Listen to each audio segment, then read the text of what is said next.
Oke, kali ini kita mulai untuk di bagian servernya. Kita akan coba buat initial project. Yang pertama kita langsung buat saja folder baru di folder Gorek Movie, bukan di dalam kliennya ya, tapi sampingan dengan klien yaitu server.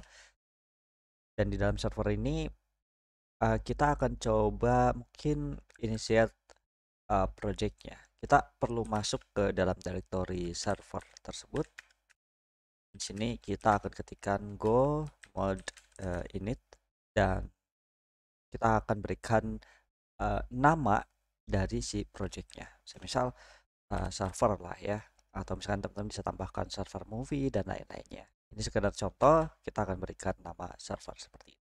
Di dalam sini terdapat file mod yang dimana nantinya akan berisikan informasi versi Go yang kita gunakan. Kemudian ada package atau library apa saja yang akan kita gunakan, package third party ya khususnya, kemudian informasi-informasi lainnya. Yang jelas bisa dibilang ini seperti package JSON yang ada di dalam project Node.js lah, kira-kira seperti itu.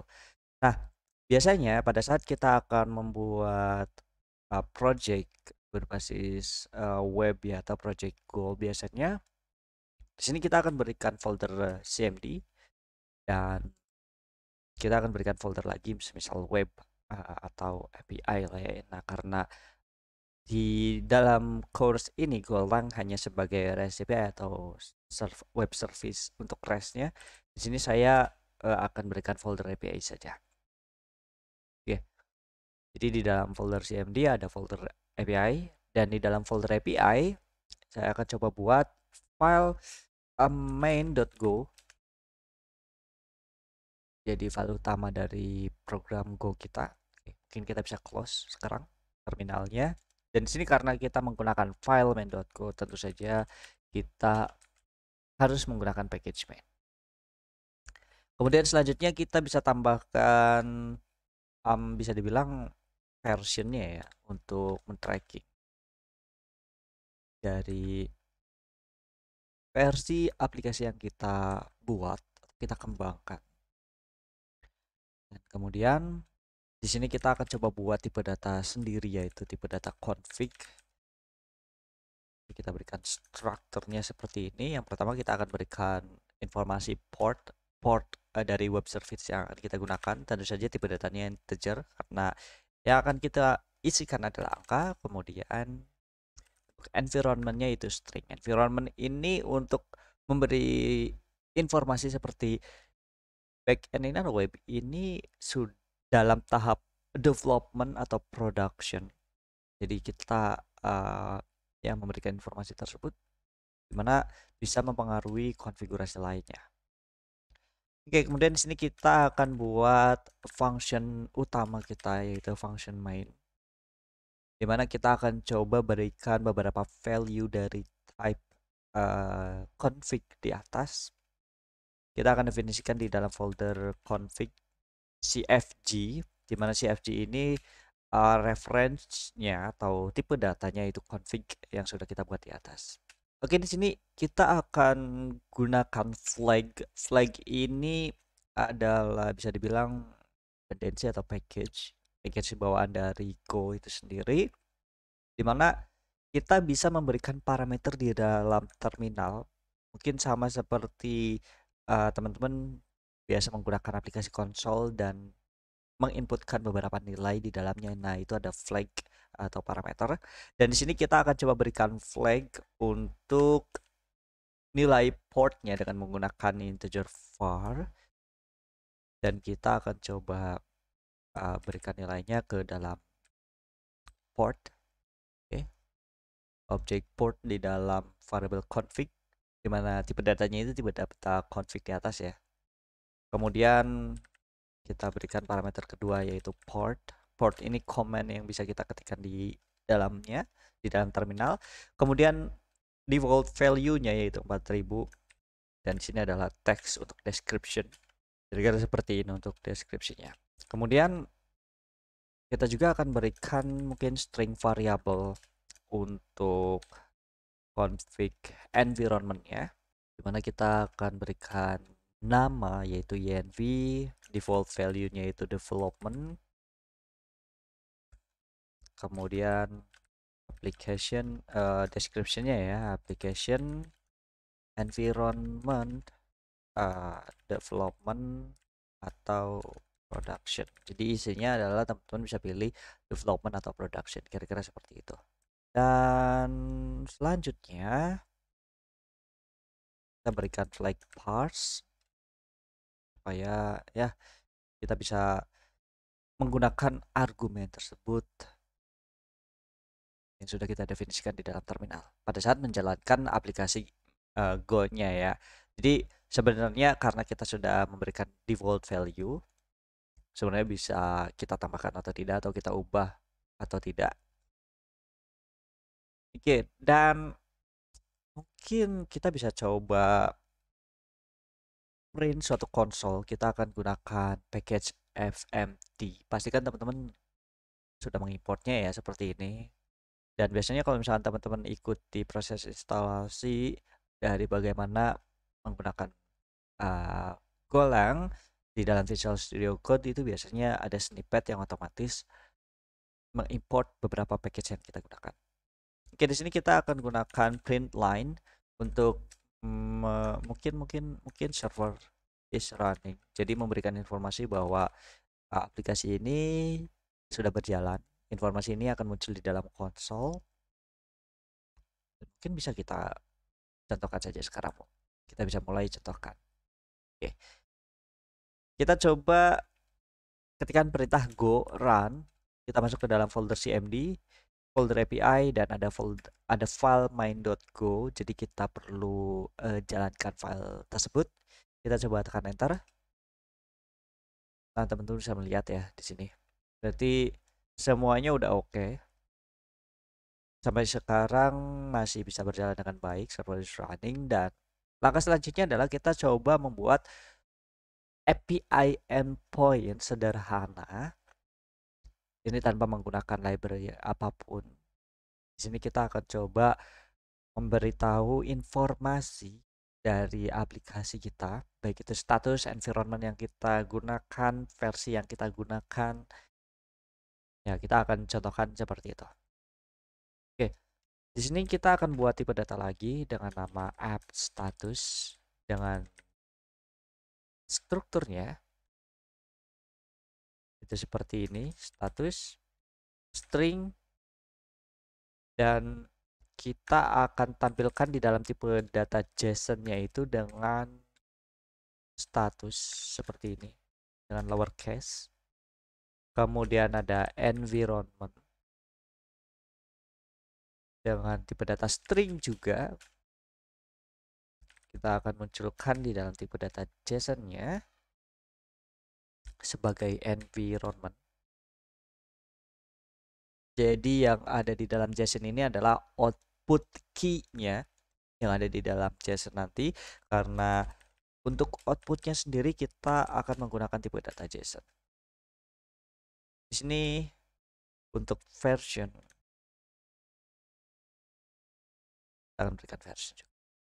Oke, dan sekarang kita akan coba tampilkan struktur seperti ini pada saat melakukan request ke suatu URL.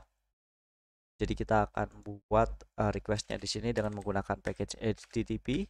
Pastikan teman-teman mengimport net HTTP. Dan di sini kita akan panggil handle func. Handle func ini bisa dibilang function untuk routingnya.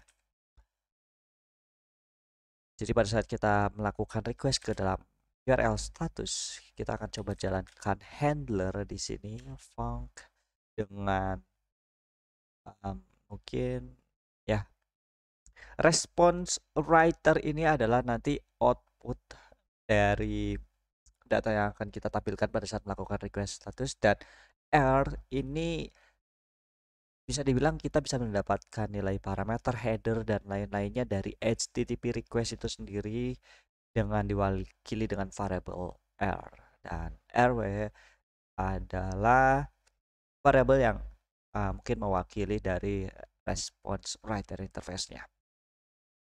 Oke.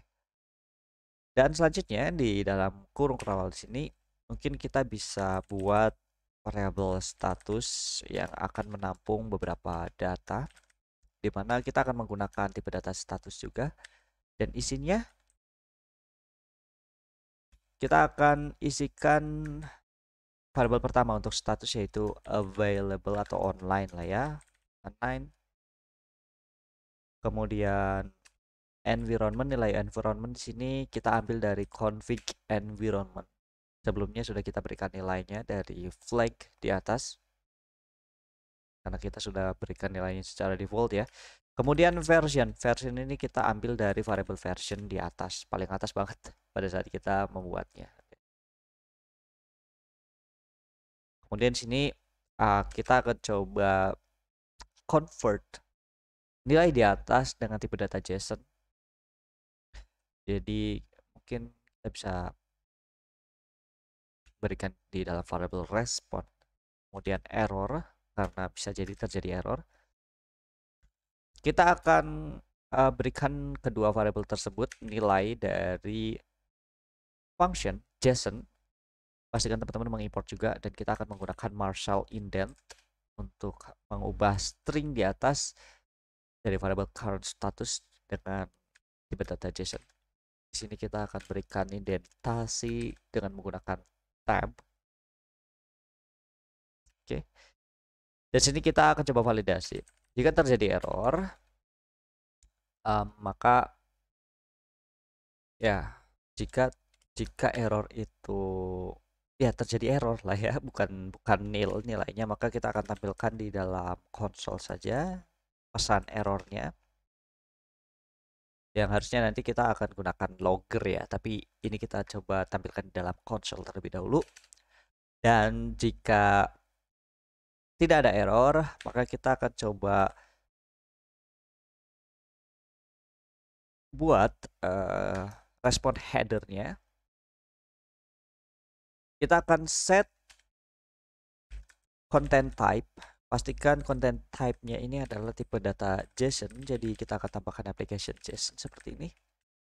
Dan kita coba tuliskan lagi headernya untuk status request-nya. Kita gunakan status OK.